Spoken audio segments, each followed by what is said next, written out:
So we're in this transitionary period now where Bitcoin is really being tested. The theories you're talking about here are being tested. And actually, at a political level, they're being tested. I mean, here in the US, even though we think there isn't sometimes political capital around this, I actually think there is growing political capital around this. We've seen Senator Lummis now, Ted Cruz, Governor Abbott here, Josh Mandel. These are people actively saying we should adopt and support Bitcoin.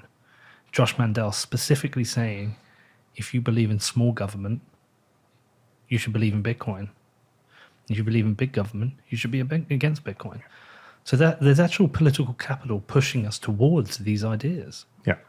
There's still, a lot of those ideas are still in an existing architecture. Of course, but that supports the transition. That's all been politicized and everything else. So we talked about it at dinner last night. How do you get noticed for a long time? Truth matters, even in a world that it feels chaotic.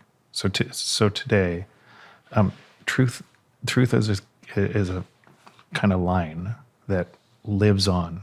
Like it just keeps going. So everything we're talking about right now, people could argue it, they could politicize it, they could do it, but it's still true. And what you're finding in Bitcoin is more and more people starting to realize that truth, kind of coming out of the fog from their individual silo and realizing here is a through line. And I think about it like, what would it look like if you were Galileo and you looked up through a telescope and you realized, wait, the stars don't rotate around the Earth, it's the other way around. But the prevailing truth at the time was a different truth. And so eventually that truth wins. It takes society a long time to understand. A lot of different people fighting it, deplatforming somebody, right? To be able to, but eventually society starts to come around to say, that's true. And it's just an idea. Fight with the truth, fighting against a previous idea. And so there's an idea that we live in a world that requires inflation to live in a productive society. And nobody's double tapped on that idea. Like, why is that true? We require theft in our time or our monetary base layer to live in a productive society. But a lot of people swallow that hook, line, and sinker because it used to be true on a credit-based system because there was no alternative to, because technology hadn't provided a path to be able to have velocity and decentralization so that needed to be true. But isn't that it's just an idea as well? So that idea is now being challenged by Bitcoin, an idea that it doesn't have to. And enough people, so the adoption rate of Bitcoin, which looks like the adoption rate of the internet, which was just another idea, is matching the adoption rate of the internet. Same thing. It's an idea that puts more people, more of us, into control. We gain control. We gain our time back.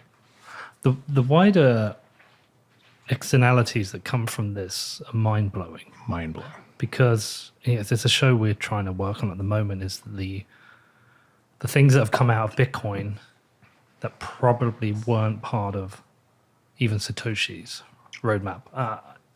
Who knows what Satoshi truly thought, but I believe that Satoshi thought peer-to-peer money, uncensorable, censorship-resistant money with a fixed limit would be good for the world because of central banks. I do not imagine in any scenario he thought about the impact that Bitcoin would have on the energy sector, which has come out of it. We had Troy Crossing yesterday with Nick Carter, and Troy's thesis, whether or not somebody listening believes that burning fossil fuels and increasing the carbon in the atmosphere leads to climate change or not, his theory is one based on he does believe that. And he has a thesis whereby not only can Bitcoin miners stabilize the energy grid, they can also drive a revolution in investment in renewable mining infrastructure. And we were just laughing this morning, just like, wow, if Troy is right, two things can happen at the same time. We can transition the world to a better form of money whilst reducing the impact of climate change. So and boosting energy consumption massively. And boosting and making more energy available. There's no way Satoshi thought about that with mining. Mining was just a process of securing the blockchain. yeah. But this whole thing's come out of it, and it's not the only thing. There are other amazing concepts, and there's things we don't even know about that are going to come in the future. It's like, oh, crap, Bitcoin's going to fix this. But that's it. We can't see something until it's before us, right? We're terrible. Some people are better predictors, right? Because they start to imagine what a world could look like and they build to that. The entrepreneurial process is actually that. You go up against a monopoly. You say, I can do this with technology that delivers more value. And the only way you win is if other people agree with you or they use your technology and you deliver more value. And what's predictable is the response by the monopoly. The only change here, the only change to what I just said is that predictable response is coming at the monetary level. But what you just talked about, and I've talked to Troy on this, I totally agree with the kind of that premise. At the higher level, you just have to ask this. Should oil be $130 a barrel right now? Why is it $130 a barrel? Well, there's multiple factors that come into that, but Primarily right now it's $130 a barrel. I would say due to, but multiple things come into my head. I think of sector subsidies, speculation, risk, but mainly probably because people are moving to commodities because of fear over what's going to happen to the dollar. No, you're going to tell me I'm wrong. It partly all. The biggest thing is abundance in money created scarcity everywhere else. Scarcity in money creates abundance everywhere else. So abundance in money, I print anything I want, means oil prices go up. Scarcity and I can't get enough. Yeah. Scarcity in every single thing. I keep creating money, I create scarcity everywhere. I guess that's the central thesis to your book, right? Yeah, and because it has to, because all it is a manipulation. We live in a world that's an imagination that somebody can print money. And all of these responses are because somebody gets to print money. And those consequences have to get greater and greater and greater. So when you play that forward, now, and that's actually why I said at the highest level, at the very highest level, you have to, if you believe in climate change, or if you don't believe in climate change, it actually doesn't matter. But if there's 95% of the population that believes that climate change is a real thing, and every day they see more either news reinforcing that, ESG narratives reinforcing it, money reinforcing it, and they will believe climate change is a real thing. Is it best to say, no, it isn't, you're stupid? Do you think they'll change their mind, right? Or is it best to say, meet them where they are and ask them this?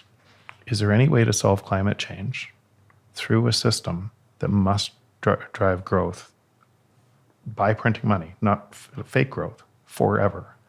So instead of having one job and having time to be able to travel, you need two jobs. You need two cars. You need to, because the prices keep going up and you're on a perpetual hamster wheel. Entire society is needing more and more things that are just manipulated to be able to create more and more damage to the climate that is just manipulated.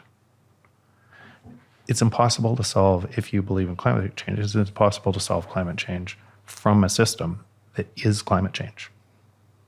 That's the biggest level. At the next level is what Troy is talking about. Now you have an incentive system to capture stranded energy everywhere. And you move an incentive and stranded energy, excess energy everywhere, and you move to a Kardashev on a scale, and you increase energy, which is function of all of us, and you increase energy and you decentralize it at the same time, and it's tied to money. That's what's, so those are, it's actually the only way to solve, if you care in climate, the only way to solve climate is from a new system that does it. It's impossible to solve it from the existing system.